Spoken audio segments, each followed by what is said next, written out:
La Policía Nacional ha desarticulado una organización que se dedicaba a hackear cuentas de correo electrónico de altos directivos de empresas.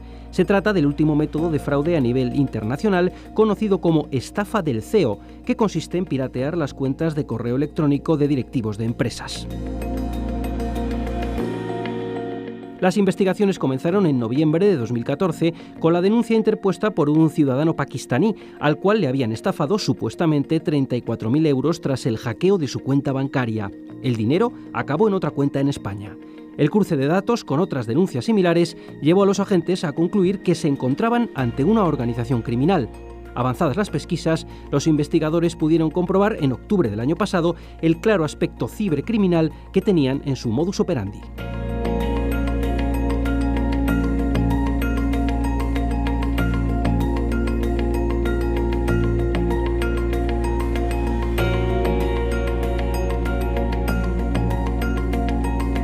En este primer tramo de Sin Distancias nos proponemos hoy seguir ahondando en un tema, el de la ciberseguridad, que planteamos hace escasas semanas y para el que contamos hoy de nuevo con un experto que nos acompañó en aquel programa. Se trata de Santiago González, director adjunto del Máster de Ciberseguridad en Sistemas de Control SCADA y Control Industrial. Y además también tenemos el placer de saludar a Sergio Fernández, quien junto a Santiago González conforma un tándem de expertos en ciberseguridad en sistemas de información y comunicación, cuya labor desempeñan en el Ministerio del Interior. Tienen amplia experiencia profesional en sistemas SCADA, hacking ético, así como detección y explotación de vulnerabilidades. Vamos a intentar, con su ayuda, saber cómo están avanzando los sistemas de información y comunicación, así como los diversos usos personales y profesionales que le dan los usuarios convencionales a estos sistemas, porque muchos de nosotros no somos conscientes de las potenciales vulnerabilidades y peligros a los que estamos expuestos cada día. Bueno, en principio, muchísimas gracias por acudir a esta cita. Muchas gracias. Buenos días. Gracias a vosotros.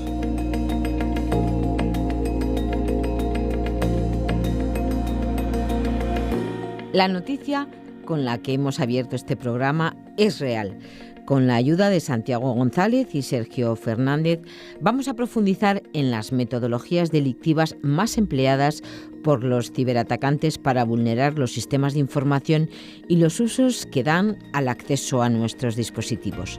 Todos los que nos escucháis entenderéis la evolución y paralelismo que existe entre lo que en el siglo pasado eran las estafas conocidas como el tocomocho o el timo de la estampita a las nuevas modalidades delictivas emergentes con el avance de las nuevas tecnologías.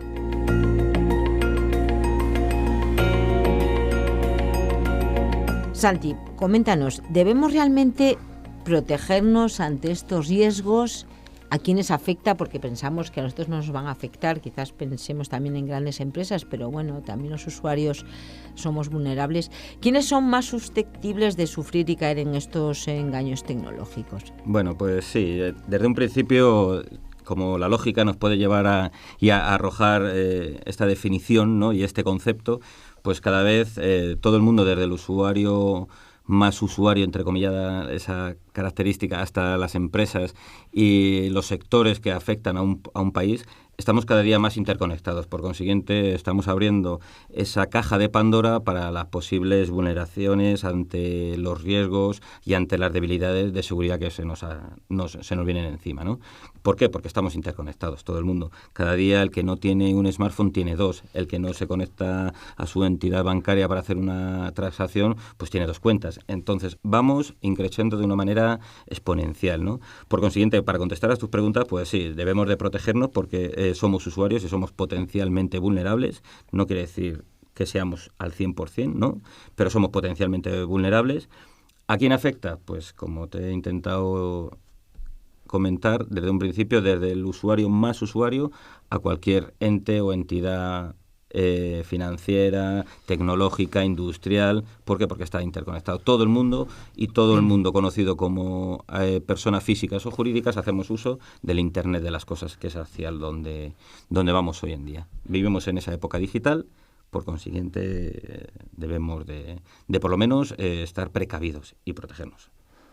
El hecho de que... Sí, perdón. Yo Sergio. estoy totalmente de acuerdo con lo que nos comenta Santiago, y lo que sí que me gustaría apuntar es que al final también la parte más débil de la cadena al final son los usuarios convencionales, ¿no?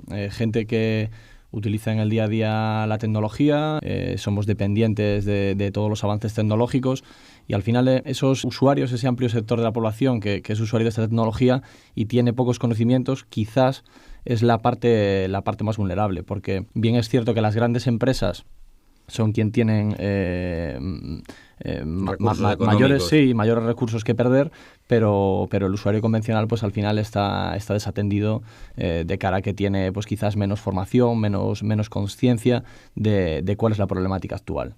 El ciberataque también va en consonancia, me refiero a la sofisticación, cuanto más grande también es... La organización, ¿no? Claro. Pues, quiero decir, tiene mucho más peligro y es más difícil de vulnerar o más fácil de vulnerar un usuario cotidiano, una persona o una empresa. Primero estarían los cibercriminales, ¿no?, que hacen del delito su modo de vida. Y entonces pues se focalizan o se especializan en diversos sectores, ¿no? Tendríamos por un lado cibercriminales que están focalizados en desarrollar código malicioso, desarrollar nuevas metodologías de ataque hacia un amplio sector de la población con pocos conocimientos, debido a que la exposición es muy alta, es decir, hay mucha población con bajos conocimientos que utiliza el mismo teléfono móvil, el mismo sistema operativo, los mismos componentes tecnológicos.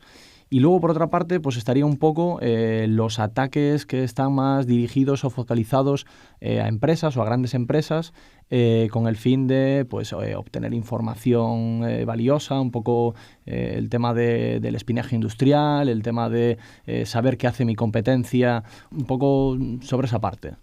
Estoy completamente de acuerdo. Sí, Santiago. Para esto también que sirva de entradilla para intentar clarificar la opinión de la sociedad, por ejemplo, hablando entre dos sistemas operativos que hoy en día tenemos con mucho auge, ¿no? Estamos hablando de los entornos de Microsoft y estamos hablando de los entornos de Apple. La gente está convencida, entre comillas, de que no hay código malicioso, malware, virus para estos dispositivos. Y no, esto viene a afianzar lo que ha dicho mi compañero Sergio. Es más fácil dedicarse a realizar un ataque dirigido a un sistema en concreto, el cual utiliza una inmensa mayoría, que a otro que no. No con eso queremos decir que no haya, no. Lo que pasa es que estamos hablando ya del fruto de la probabilidad. Cuanto más gente esté expuesta, más probabilidad tengo yo de obtener lo que quiero obtener. Un poco lo que comenta Santiago es que, pues, por ejemplo, ¿no? Hace 5 o 6 años, no había tanta población que utilizara dispositivos de Apple, ¿no? Pues era un tema un poco más concreto y particular, de gente muy especializada, que no se vendía, los dispositivos Apple hace 5 o 10 años no se vendían en cualquier tienda como hoy en día. Hemos visto durante estos últimos 5 años una proliferación muy grande de malware o de ataques dirigidos contra sistemas operativos que utiliza la casa Apple, ¿no? Porque los cibercriminales también se dan cuenta de que el uso de esta tecnología es mayor y de que hay ahí un foco de ataque muy importante. Sí. Claro, me imagino, vamos a hablar de métodos, porque se tiene que tejer una red perfectamente organizada. Esto ya hablamos de metodologías perfectamente estructuradas, ¿no? Con las que emplean los ciberatacantes para comprometernos. Efectivamente, un poco las metodologías pues son múltiples y variadas, ¿no? Un poco al principio en la introducción comentabas que íbamos a abordar cuáles eran los timos o las estafas que a día de hoy homologaban un poco al tocomocho o al timo de la estampita en el tema de las nuevas tecnologías. Y esto es cierto, ¿no? Tenemos desde ataques que van a la explotación de vulnerabilidades en sistemas operativos convencionales, como por ejemplo Windows, Android, iOS, hasta ataques muy sofisticados desde el punto de vista de la ingeniería social, ¿no? La ingeniería social al final lo que hace es utilizar el engaño para que la víctima para que la víctima haga algo que a priori no haría si ese engaño no existiera. Por ejemplo, mucha gente recibe una cantidad muy grande de correos electrónicos no deseados, ¿no? El denominado spam. Y esos correos electrónicos, pues sí, en muchos casos son correos electrónicos de firmas de ropa, de tiendas de multimedia, de dispositivos. Y en muchos otros casos son cibercriminales o gente que se intenta pasar por esas tiendas, ¿no? Por esas firmas de ropa, para que el usuario pues rellene una encuesta que luego al final le acaba pidiendo sus credenciales de acceso al correo electrónico, le acaba pidiendo realizar un pequeño pago para entrar en un gran sorteo, etcétera. O sea, las metodologías al final de los ciberatacantes son múltiples y diversas. Es ahí como, sí, Santiago, como en un principio había comentado Sergio, ahí ya se está viendo reflejada con ese tipo de acciones lo que era la materialización de los hechos de lo que es el hacker malo, que es hacerse pasar una suplantación de identidad para, ¿con qué fin? Fines delictivos. No porque tú recibas mucho correo de ciertas firmas de cosméticos, de ropa. ¿Eso es malo? Bueno, eso es malo no, porque ellos están haciendo uso legítimo de esa publicidad. Si tú evitas ese uso legítimo de esa publicidad, pues recibirías menos. Pero la cuestión que hay que empezar a diferenciar ya es la máscara del malo con la máscara del bueno. No por recibir tanto correo pesado que al final resulta que nos llena que no leemos, tenemos un montón de mensajes en la bandeja de entrada. No, eso no es ilícito. Lo que es ilícito es la suplantación de identidad que hay por detrás de ciertas personas, entidades, organismos, o llamémoslo como queramos, que al fin y al cabo son delincuentes, que intentan hacer uso ilegítimo de sus propiedades ante el usuario, ese robo de credenciales. Bien, es verdad que en el mundo que vivimos es difícil ya separar cualquier tipo de actividad de la economía, ¿no? Uh-huh. En esta intencionalidad maligna, ¿hay una compensación de qué tipo? ¿Económica? ¿Emocional? ¿Qué es lo que ganan estos señores, estos hackers? O sea, aquí lo primero que tenemos que diferenciar, un poco que comentaba Santiago, hacker malo, ¿no? Un poco los expertos en ciberseguridad lo que siempre separan es la palabra hacker, que al final para el usuario común, para la sociedad, es una persona mala, que roba, que se mete en sistemas de información, etcétera. Al final, para los profesionales del mundo de la seguridad de la información, un hacker es una persona inquieta, una persona que tiene amplios conocimientos de sistemas de información, de la tecnología, una persona curiosa, que investiga, que avanza. Muchas veces el concepto de hacker, de experto en ciberseguridad, de experto en sistemas de información va un poco parejo a la idea de que es una persona solitaria, una persona que no se relaciona. Bueno, esto en muchos casos pues puede ser verdad, como al igual que otra gente que es conocedora de otros muchos ámbitos que no son la informática, pero bueno, al final toda persona que se mete de lleno en investigar en una tecnología, en un sector de la sociedad o del comercio, pues al final... enganchado. Efectivamente, es una persona enganchada que tiene algún tipo de... Se ve abducida. Efectivamente, sí, efectivamente. Y un poco retomando el tema, pues tendríamos por un lado los hackers buenos, ¿no? Los expertos en ciberseguridad, y luego cibercriminales, ¿no? Que al final lo que buscan pues siempre es un beneficio propio, bien sea traducido en montantes económicos muy rápidos, como podrían ser los temas de las estafas bancarias, los temas de los phishings para intentar obtener credenciales bancarias de personas al final.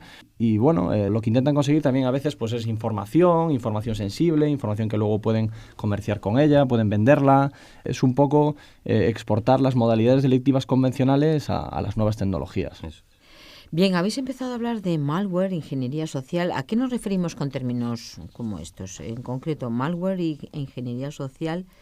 Pues sí, Sergio. De forma particular, el malware, es un código malicioso, es un software, un programa que está diseñado, que está programado con unos fines maliciosos, ¿no? Al final estamos habituados a conocer pues, programas convencionales, programas ofimáticos, programas de reproducción de vídeo, programas multimedia, y estos son otros programas completamente diferentes cuyo objetivo es pues la sustracción de información, la infección de equipos informáticos con el fin de controlarlos de forma remota, con el fin de ver qué hacen, qué realizan, dónde se conectan, qué escriben los usuarios que son infectados, ¿no? Y un poco la ingeniería social pues es una técnica que se basa en hacerle creer a la víctima cosas que realmente no son, ¿no? Pues al final el típico engaño, ¿no? Pues por ejemplo, llamar a una persona a su lugar de trabajo haciéndose pasar por su proveedor de servicios telefónicos y requerirle información por teléfono, requerirle datos, su número de cuenta, su DNI, pues al final eso es ingeniería social, ¿no? Utilizar el arte del engaño para que la víctima facilite información que no facilitaría en otro caso. Sí, que nos recuerda un poco también a estos últimos hechos y sucesos de técnicas que se utilizan también vía móvil de secuestros express y tal, ¿no? Claro. Efectivamente, pues un relacionado. poco lo que intentan esas metodologías es hacerle creer a la persona a la que llaman, al interlocutor que descuelga el teléfono, que lo que están diciendo es verídico, que es correcto y bueno, es un poco un símil. Sí, Generar un ámbito de confianza cuando no existe ese paralelismo y esa confianza. Es simplemente una usurpación. Una usurpación de personalidad. Decir y hacer creer algo o alguien que no eres. Efectivamente, en este Sí, sentido Sergio. están saliendo muchos casos de gente que recibe correos electrónicos que intentan sustituir, pues por ejemplo, una I por una L, caracteres que son muy similares y entonces dan lugar a error para que la víctima diga, pues efectivamente es de la compañía X porque es que lo estoy leyendo. Y por un solo dígito, Efectivamente. la cuestión Es completamente diferente. Todo cambia. Santi, y en lo que se refiere a la explotación de las vulnerabilidades en los sistemas que empleamos, ¿qué nos puedes comentar? Bueno, pues como estamos viendo a lo largo de esta entrevista, pues somos dependientes tecnológicamente hablando, ¿no? ¿Qué ocurre? Somos dependientes generalmente de terceros porque ninguno de nosotros nos programamos, porque no tenemos ni la capacidad ni el tiempo y probablemente tampoco el conocimiento para podernos realizar nuestras propias aplicaciones y no estar dependiendo de terceros. ¿Qué ocurre cuando tenemos una dependencia, no en el ámbito tecnológico, en cualquier ámbito, ¿no? Tenemos una dependencia con un tercero. Pues que ya nosotros no tenemos que otorgar un nivel de confianza a lo que ese tercero nos provee. En este caso que estamos hablando, estamos comentando los sistemas, desde los sistemas operativos hasta los paquetes ofimáticos en los cuales nosotros navegamos, nuestros gestores y servidores de correo electrónico. No hacemos nosotros nuestra propia aplicación, no la tenemos bajo control nuestro, al 100%. Dependemos de un tercero. ¿Qué ocurre si este tercero, pues, nosotros mismos no intentamos coger y mantener actualizado 100% ese software que nos está proveniendo, por ejemplo, de nuestro servidor de correo? Pues muy fácil. Eso se va quedando obsoleto. Y ahí por detrás, esta gente, vamos a entrecomillarlos, vamos a clarificarlo como hackers malos, ¿vale? Malos, se aprovechan de esto. Están escudriñando constantemente esas puertas traseras, por dónde entrar, por dónde no entrar, qué hacer, qué dejar de hacer.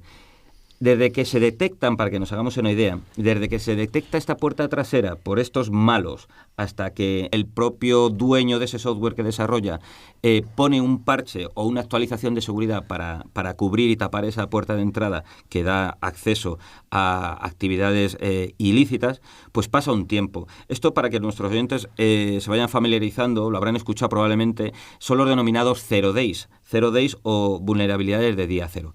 ¿Qué implica? Que desde que se descubren hasta que se ponen en marcha las empresas responsables de ese software pasa un tiempo. En ese tiempo somos 100% vulnerables. ¿Qué consejo damos ante estos temas? Porque no lo podemos evitar. Sobre todo partiendo de la educación. La educación es básica en este sentido, la educación tecnológica.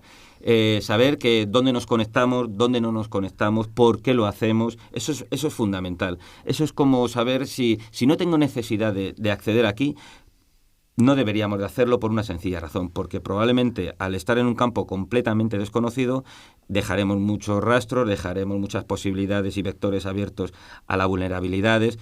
Yo ese es el primer consejo que puedo llegar a dar, que es dejar la iniciativa de la educación como en el top one de esto. A partir de ahí, saber con quién trabajamos, saber qué estado tenemos en nuestros sistemas.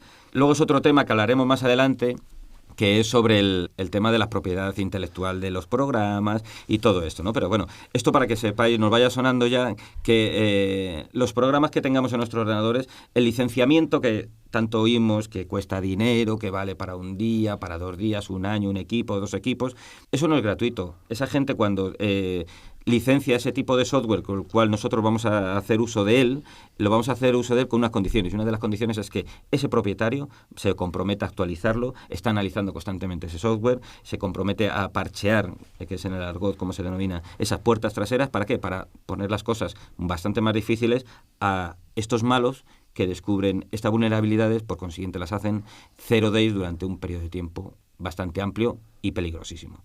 Sí, Sergio, ¿qué querías comentar un poco, al respecto? Sí, ya que entras, Santi, en cómo protegernos, ¿no?, de esta explotación de vulnerabilidades o de fallos de seguridad que emplean los ciberatacantes, ¿no?, para colarse en nuestros sistemas de información. Lo primero que tenemos que saber es ser conscientes de que esto es una problemática que pasa, es una problemática a la que estamos expuestos y al final, aunque pues empleemos el teléfono móvil, nuestro ordenador, nuestro correo electrónico, pues para mantener conversaciones normales con nuestra familia, con nuestros amigos, y que nos parece que no tenemos nada de proteger, al final lo que está en juego es nuestra privacidad de nuestras comunicaciones, es decir, que terceros no accedan a qué hacemos, qué decimos, cómo lo hacemos, cuándo lo hacemos, etcétera, ¿no? Entonces, un poco, en primer lugar, pues ser conscientes de esta problemática. Luego entraba un poco, Santi, en el tema de las vulnerabilidades de día cero, ¿no? También me gustaría decir que no es una cosa demasiado común o demasiado extendida que empleen estos ciberatacantes para colarse en nuestros sistemas de información. Es decir, al final la inmensa mayoría de los vectores de ataque que utilizan pues son ingeniería social, es decir, nosotros mismos estamos facilitando datos que no debemos de facilitar. Entonces, un poco es donde entra la parte de concienciación y educación que decía Santiago. Correcto. No hay necesidad de abrir correos que desconocemos de su origen. Eso directamente la curiosidad mató al gato. Por consiguiente, no conocemos directamente a la papelera. ¿Por qué? Porque, como estaba bien diciendo Sergio, las vulnerabilidades de Zero Day son más enfocadas, son ataques más dirigidos hacia sistemas más complejos. Por curiosidad tendemos a, ¡ay, este correo! ¡Pum! Y abrimos el adjunto que viene o simplemente un PDF que nos adjuntan y ya tenemos ahí. Además, algunas vienen con unas leyendas muy sugerentes, por ejemplo, en mensajes, ¿no? Sí, un regalito que te hacen por participar en una encuesta. Te ha tocado un viaje. Claro, todavía hay gente que pensamos que eso es verdad. Claro, aquí al final lo que nos tiene que dar claro es que nadie da duros a pesetas. Es decir, si nos ofrecen algo que es muy, muy jugoso, que es muy goloso, o sea, al final nos tenemos que poner en la piel de cuando estamos en nuestra vida diaria. ¿Lo aceptaríamos si un desconocido por la calle nos ofrece participar en nuestra sorteo? Vida diaria ahora mismo. El email, el internet, la banca online, es nuestra vida diaria. Que es lo que a eso hablando. íbamos a llegar. Bueno, antes de pasar al tema de la banca online, que precisamente es algo que, bueno, que ya está usuado. Más que normalizado. Claro. ¿Los antivirus sí o no? ¿Sirven de algo? Pues yo personalmente, sí, tajantemente digo sí, ¿no? Y yo también. Al final, en estos foros de ciberseguridad, al final hay mucha información que nos desborda, ¿no? Y hay gente que dice, bueno, no valen para nada, al final tengo un antivirus, me ha entrado un troyano que me ha hecho X cosas. Pues al final los antivirus sí, o sea, claro que sí. ¿Por qué? Los antivirus no lo detectan todo, está claro. O sea, antes hablábamos un poco de vulnerabilidades de día cero. Los antivirus no lo detectan todo porque previamente para detectarlo, aunque ahora han avanzado mucho y tienen tecnologías que analizando el comportamiento de nuestro equipo pues pueden prevenirnos de si estamos infectados o no. Al final ellos tienen unas marcas de virus, una serie de huellas de un montón de software malicioso, del malware que hablábamos anteriormente, conocido, ¿no? Conocido para ellos. Prueba de que son muchas las firmas y el trabajo que estas casas de antivirus realizan es que nuestros antivirus se están actualizando constantemente, ¿no? Lo que están haciendo es descargándose bases de datos de nuevos virus, de nuevos códigos que ellos detectan y reconocen y eso juega a nuestro favor como usuarios. Incluso varias veces al día. Sí. O sea, esas actualizaciones incluso varias veces al día. Que nadie piense que un antivirus es un gurú que está delante de una bola y adivina, no. Por eso la importancia, como veis, va todo hilado correlativamente. La importancia de esa actualización, porque si nosotros tenemos un antivirus, la cual su base de alimentación de firmas está obsoleta me refiero a una semana, nada más, sí, y no está actualizada. Correcto, no está actualizada, pero no un año ni dos, una semana, incluso un día, pues tenemos ese grave problema. Efectivamente. Hombre, lo que sí que me gustaría decir, obviamente el antivirus no lo soluciona todo, ¿no? No, es pero bueno, es un filtro más, efectivamente, ¿no? Es un son la panacea. Bien, y respecto a las wifis públicas, muchos vamos a hoteles, nos desplazamos al extranjero, compramos alguna entrada. Y hacemos uso de redes de terceros, no son las nuestras, que sabemos que es todo en casa, ¿no?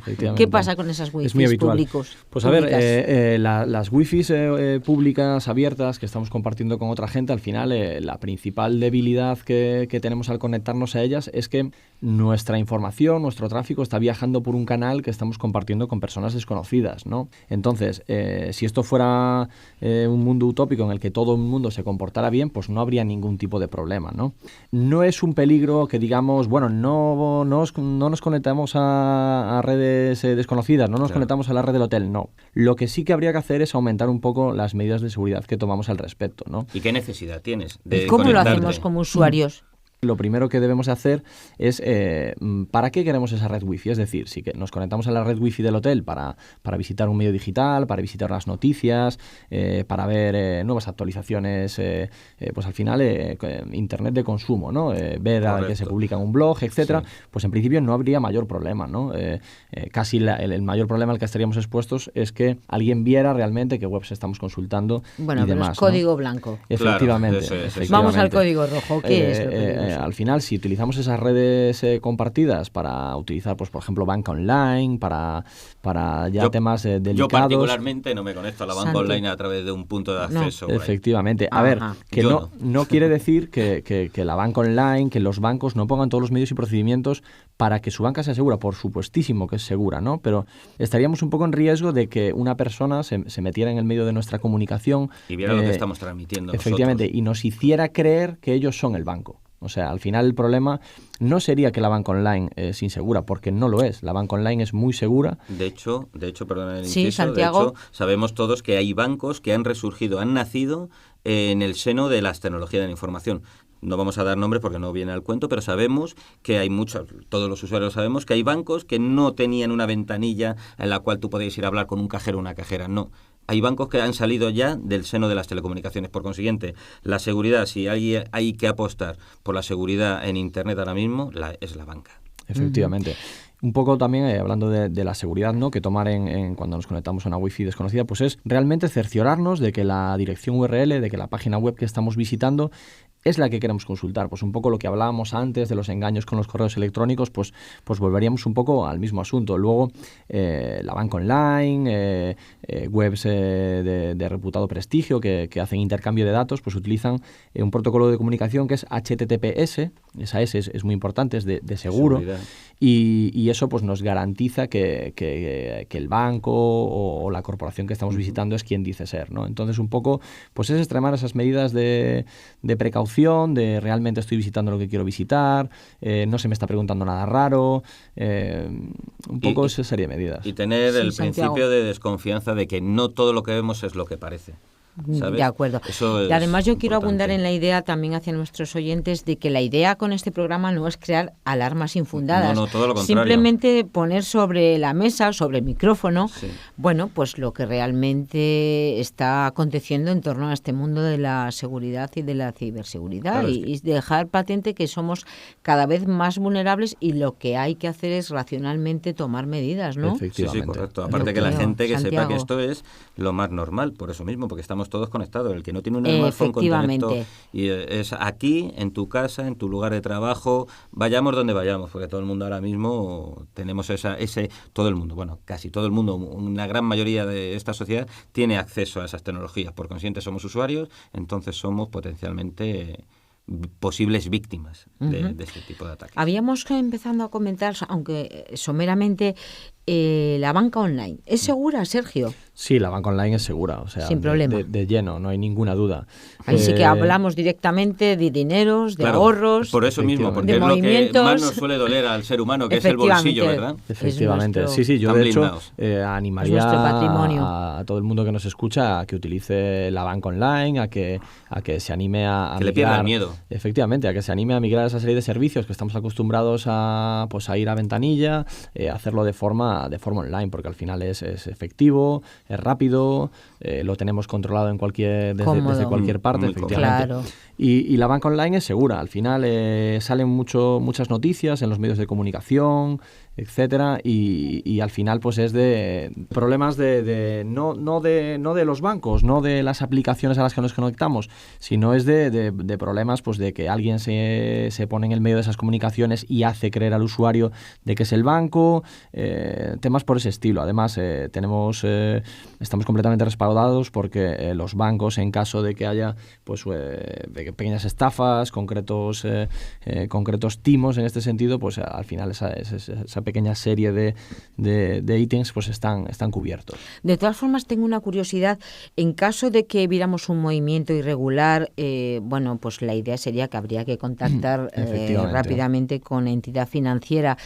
Pero, una vez depurada la duda y efectivamente ha habido un problema de este tipo, la entidad bancaria, ¿qué grado de implicación y de responsabilidad tienen? Pues en principio, por lo que conocemos nosotros, pues sois especialistas, me imagino, pero obviamente la cobertura que puede hacer cada entidad financiera de cada caso concreto, pues es muy diversa, ¿no? Depende de la entidad, depende de cómo ha sido, etcétera. Las coberturas que tenga el propio usuario con ese tipo de tarjeta, el uso de esa tarjeta, ahí entran muchos valores. Varios factores, ¿no? En principio, las entidades financieras suelen hacerse cargo hasta cierto punto de pequeñas transferencias o pequeños movimientos anómalos que no ha hecho el propio usuario, ¿no?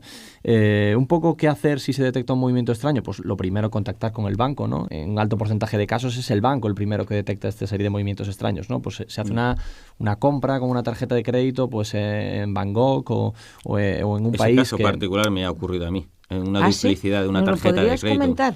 Ese caso que estaba comentando Sergio. Sí, simplemente en un establecimiento en otro país, al otro lado del continente, pues hicimos un pago con una tarjeta, y esto es verídico porque me ha ocurrido a mí, no me han contado.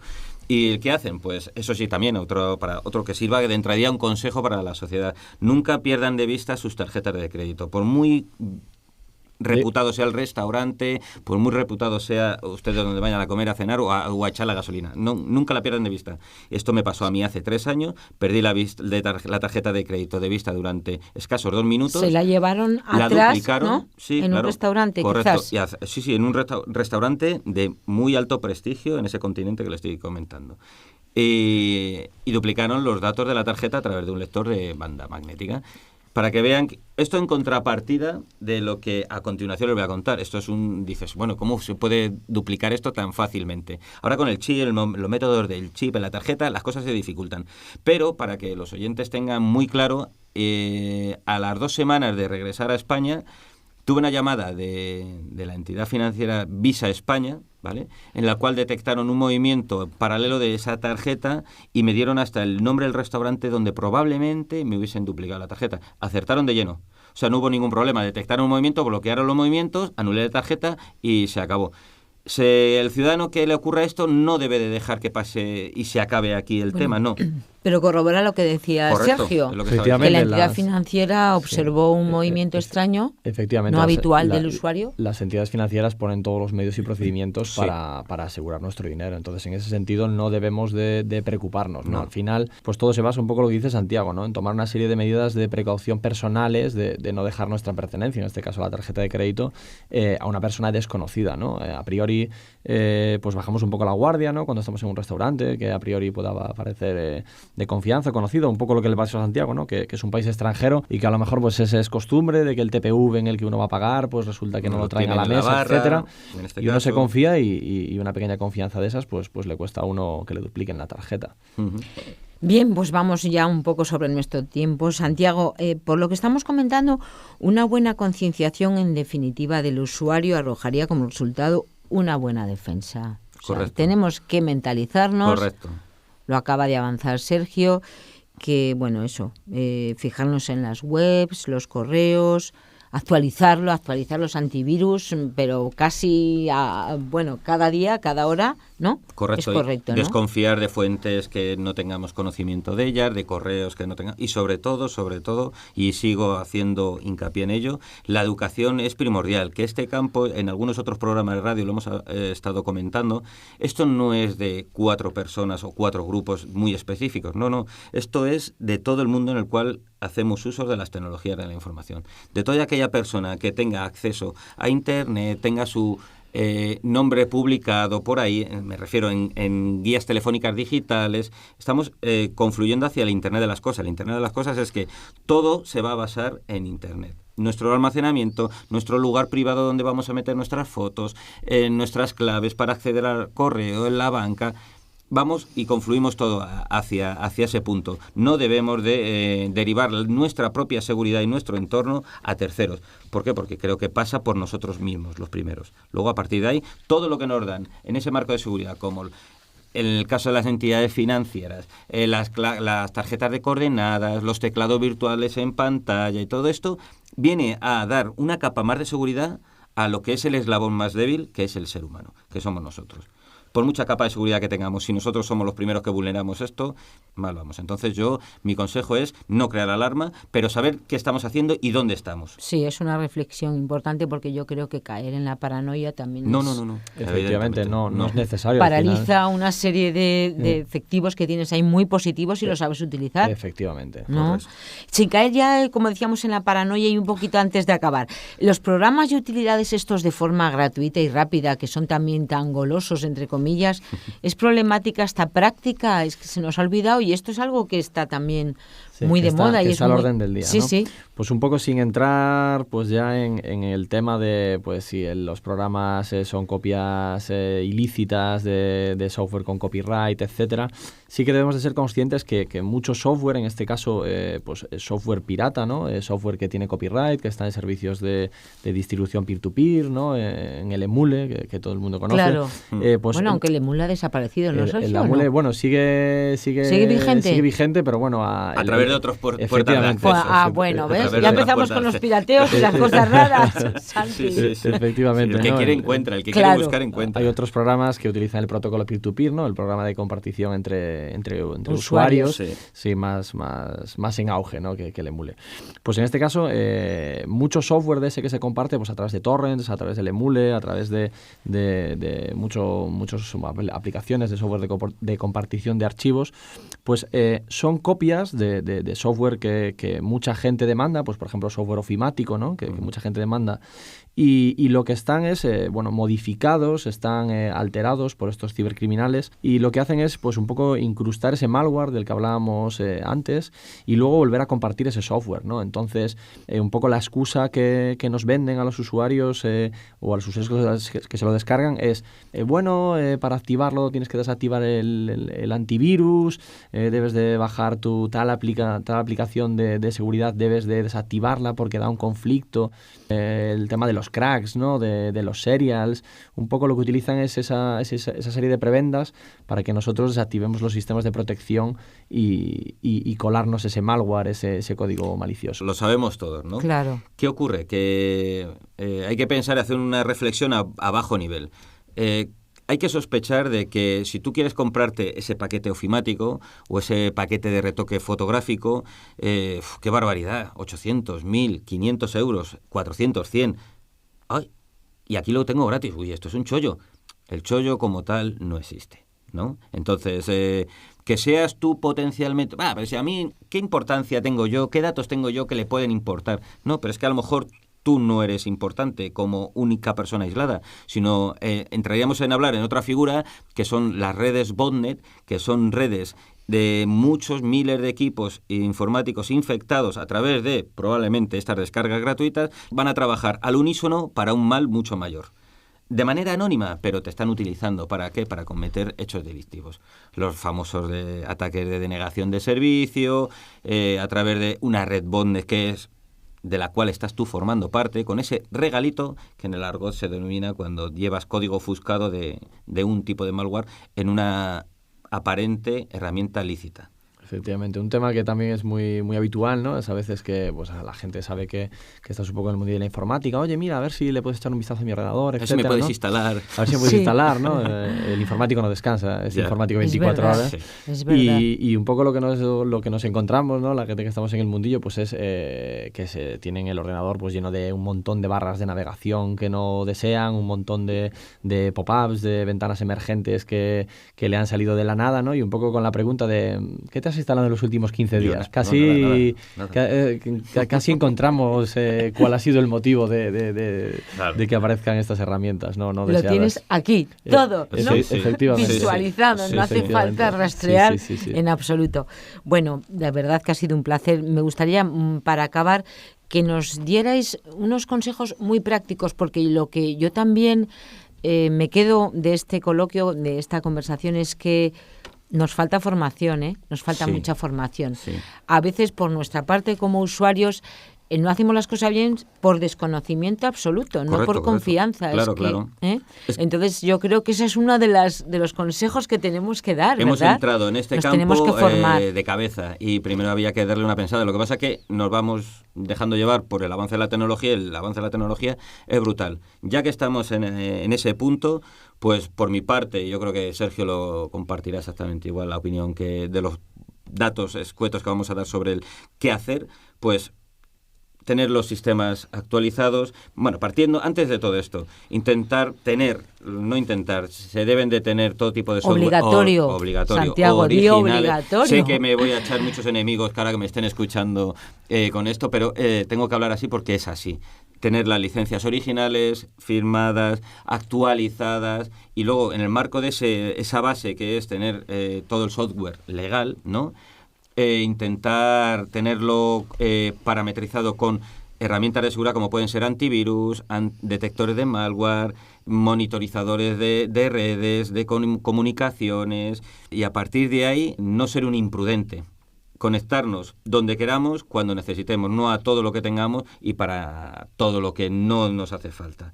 Eso es efectivamente, sí. Sergio. Para mí, sobre todo, pues eso, concienciación, saber que estos peligros existen. Tampoco hay que caer en la paranoia de, pues no voy a utilizar ahora internet, o no me voy a conectar a esta wifi porque he escuchado. No hay tampoco que caer en esos conceptos.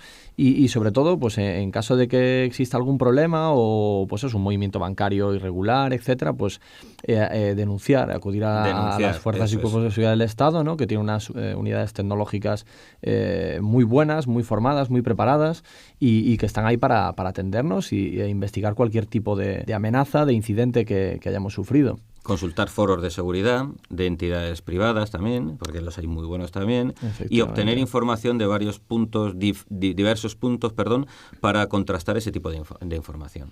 Bueno, también tenemos que decir antes de acabar que nuestra universidad, la UNED, como decíamos al principio, ofrece formación y máster. Uh-huh. De hecho, Santiago González es director adjunto del máster de ciberseguridad en sistemas de control. Correcto, el sistema de control industrial. Industrial, si queréis, desde el portal de la UNED, podéis desde la web consultarlo. Uh-huh.